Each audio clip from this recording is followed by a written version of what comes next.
again, and welcome back to Lost in Translation. My name is Nico, and this week we are looking at the Torah portion of Eikev and the 10 things that you will miss if you are only reading the Torah portion in English. So we're going to start off with number 1,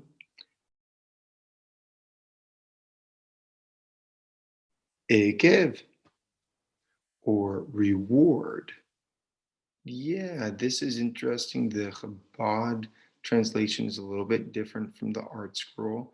The Art Scroll reads, and you will be rewarded because you heed, right?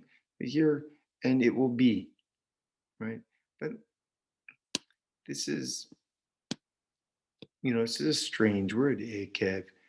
And we can see, okay, literally, or we can see that it means heel, like the heel of your foot, but also we can see that just like this word heel, it's connected back the to our father Yaakov, right? Yaakov Avinu. So, you know, you're going to do these things, you're going to be Israel, you're going to be connected to Hashem, and the covenant of your forefathers will be upon you. And just like your forefather, Yaakov Avinu, all the blessings that were upon him will be upon you, right? Fruit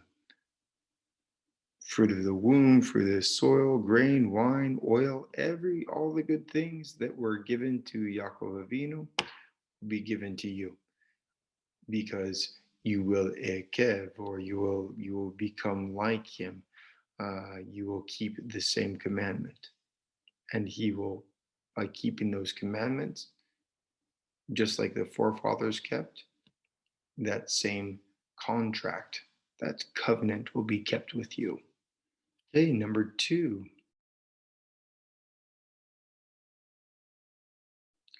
do not fear them.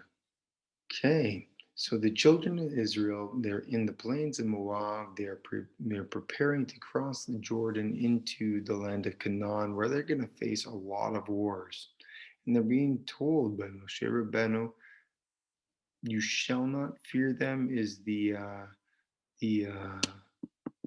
Chabad translation, do not fear them. Yes, okay, no, lo tira mehem, right? Remember, you shall surely remember, zechor tizakor, right? Really remember what Hashem did for you in Egypt, what he did to Pharaoh. Remember all the things that you saw, all the miracles, all the from the point of the Exodus until this point now, that Hashem has been sustaining you throughout all of this. And for all of those 40 years to arrive to the land, of course, he's going to continue to sustain you and fight for you and take care of you. There's no question. Now, the logic in our mind is going to say, no, this is too big. These challenges are even too much.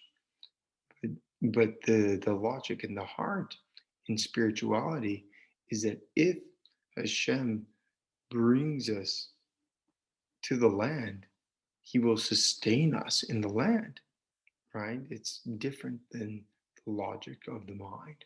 And that's what Moshe Rabbeinu is trying to tell the nation as they're preparing to enter the land. Okay, number 3.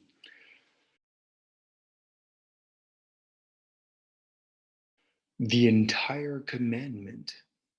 We go into the next chapter, and we see here, Kol ha-mitzvah asher anoki mitzvecha, right, that every commandment that I commanded you this day,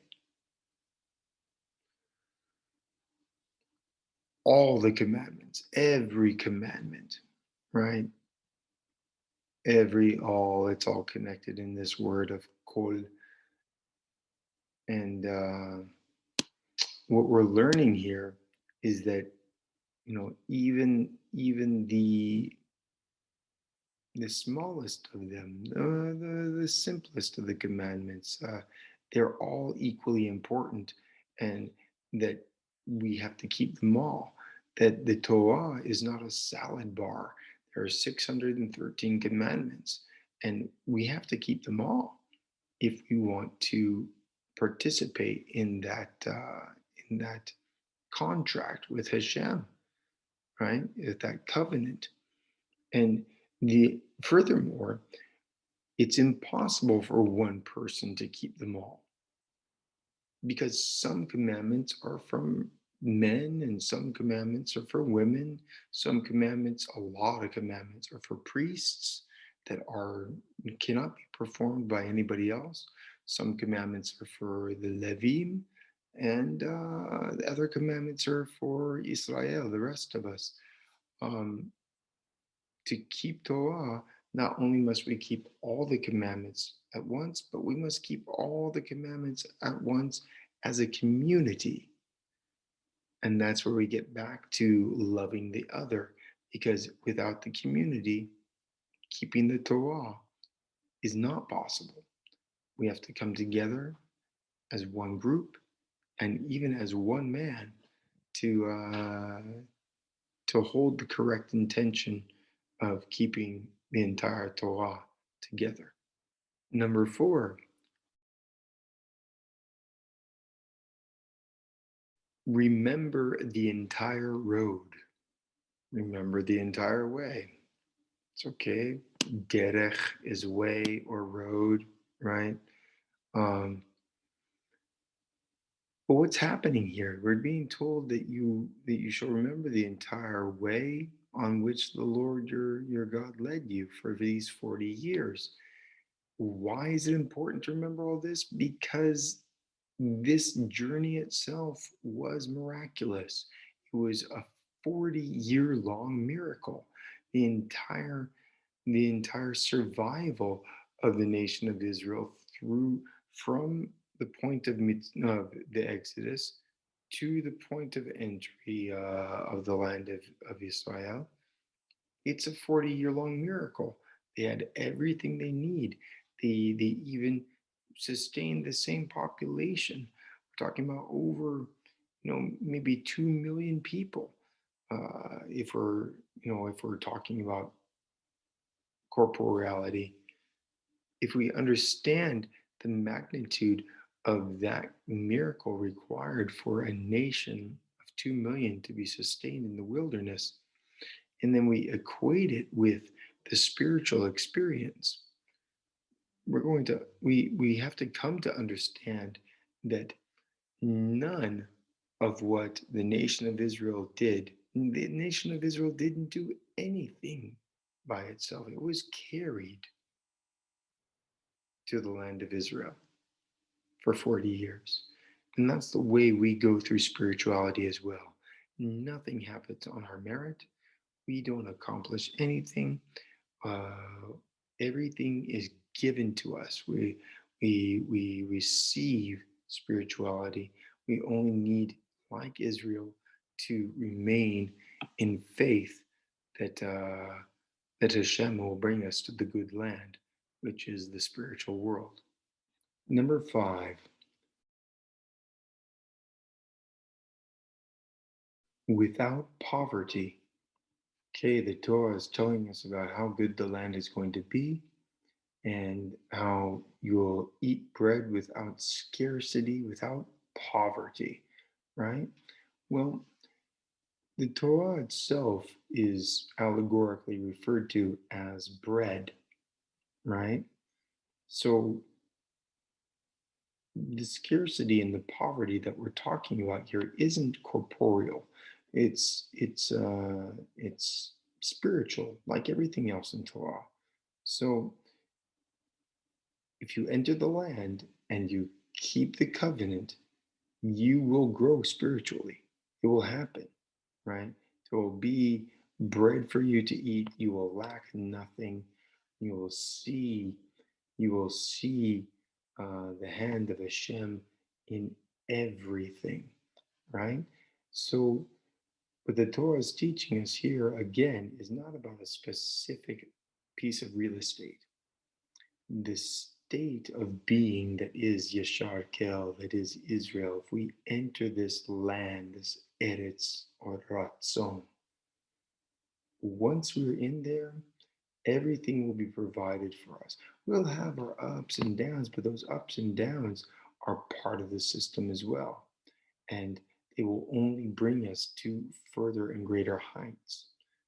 Number 6, lest you forget, beware that you do not forget. Our scroll, the Chabad translation here, it's the same. Be careful that you don't forget Hashem, right? By not keeping his commandments. And so the danger here is that we're going to think, look what I've done, right? Look where I am. Look what I can do. And we enter into spirituality and we become egotistical. The ego is even stronger within spirituality because now we have this world and we have the next, and we want both. And it's easy to think that we've done this by our merit. And so here we're being reminded, no, look, if you get too sated, right? Your houses are too nice. If you have so much wealth, right? If you're enjoying this too much, you know, make sure that you don't get too proud, that your heart grows hardy, and you forget that Hashem did all of it, right? Because the moment we start to think that we've done this for ourselves, the moment the ego comes in, the moment we want it for ourselves, it's the moment that we were separated from Hashem and we're automatically already out of the land. Again, not talking about real estate, talking about spiritual state. It's the moment we let the ego get in there. That's the moment we are evicted, and we will lose the sensation of these blessings, and it will feel like a spiritual descent. And that spiritual descent will cause us to grow a need and a desire to return to Hashem, and He'll bring us back into the land, and we'll feel even stronger than we were before. Number 7, hear, O Israel. So the next chapter begins again with hear, O Israel, Shema Israel, right? So today you're crossing the Jordan to come to possess nations greater and stronger than you. You are crossing the Jordan, not we, right? This is an interesting interpretation by Or HaChaim, who is suggesting that by addressing Israel this way, that Moshe Rabbeinu, who knows that he cannot enter the land and knows that he's no longer allowed to pray that he should be allowed to enter the land, and cannot ask the nation directly to pray for him, maybe he's trying to inspire them to have them recognize, oh wait, we're going into the land without Moshe Rabbeinu. We should pray to Hashem that He allow us to enter the land with Moshe Rabbeinu, and this way overcome his sentence to die before entering the land. It's an interesting idea. Thing is it's impossible for Moshe Rabbeinu to enter the land.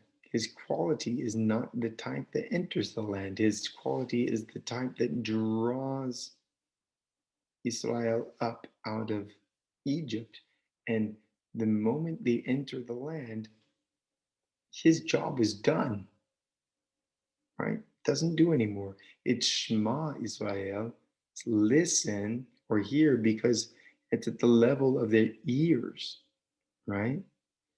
They need to receive this comprehension at that part of their spiritual comprehension of their ears, and they need to understand what it means that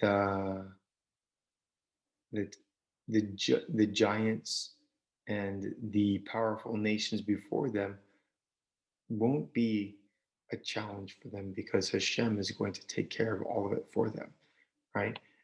There are wicked people, or there are desires that need to be removed from the land, and their connection back to the merit of their forefathers is the one that's going to propel them into the land. Number 8,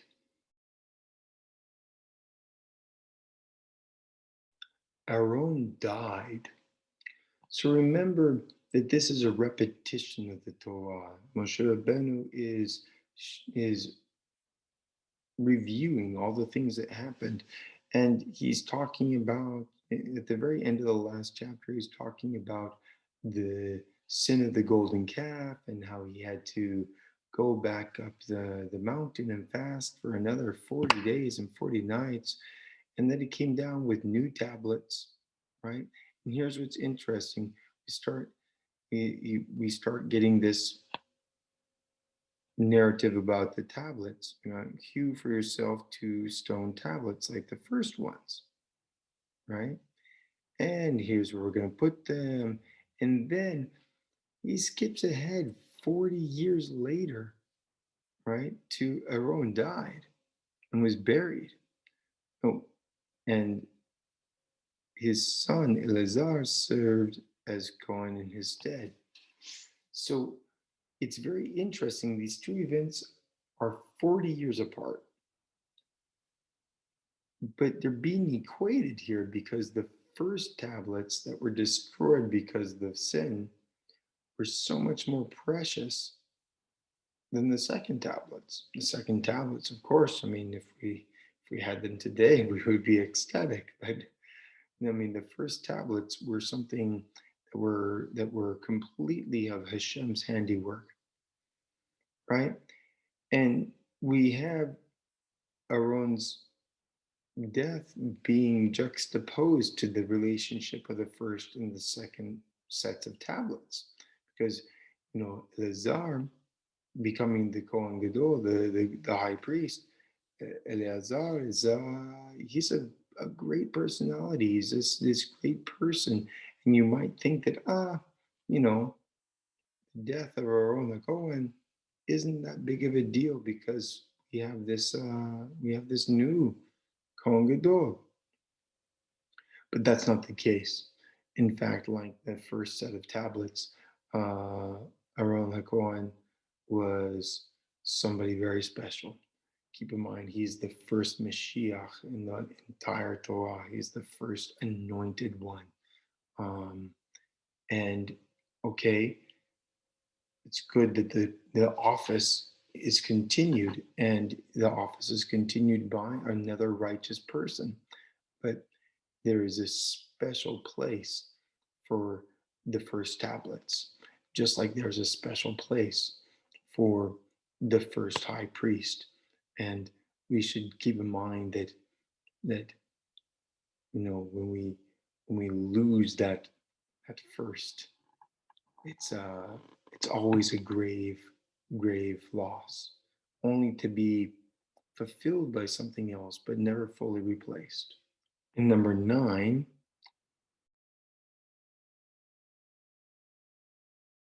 you shall know. Okay, into next chapter. You shall know this day, right? That he's not speaking to your children who didn't see any of these miracles or see any of these punishments.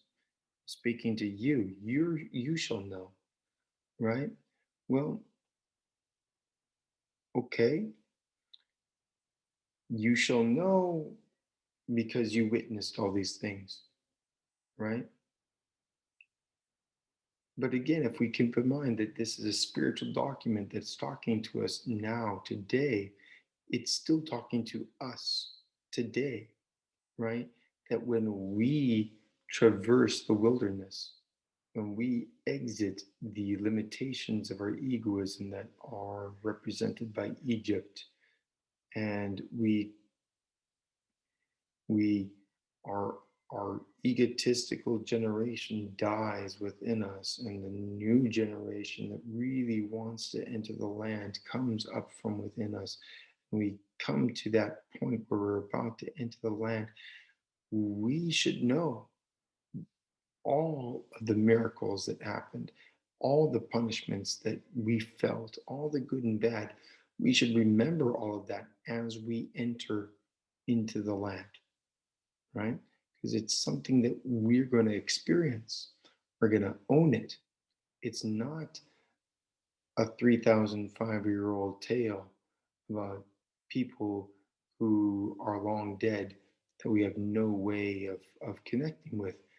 This is a description of how the human being enters into spirituality today. And that's what it comes to teach us. And it's telling us that we should be aware of all of this as we enter the land, just like we've been struggling to enter the land since the Torah was given. And number 10, cleave to him. For if you keep all these commandments which I command you to do them, to love the Lord your God, to walk in all his ways, and to cleave to him, then the Lord will drive out these nations, and you'll possess nations greater and stronger than you. Cleave to him, right? Well, to cleave is to draw close, to really to become one with. Now, how do we do that with Hashem? He doesn't have a body. He doesn't have anything to grab onto, right? And how do we do it then? And the answer is to cleave into his qualities. As he is merciful, we should be merciful. As he is loving, we should be loving. And how do we do that? Well, that brings us right back to the ultimate commandment of loving your other as yourself. So the way we cleave to him is through love of others. And that's how we stay in the land. That's how we stay close to Hashem. And that's how we keep our self-love, our egoism at bay. Well, I hope this has been interesting and helpful. As always, I invite you to share in the comments any other points that you find. It's again a very rich portion. There's more to talk about. Please like, subscribe, share, comment, and until next time, be well.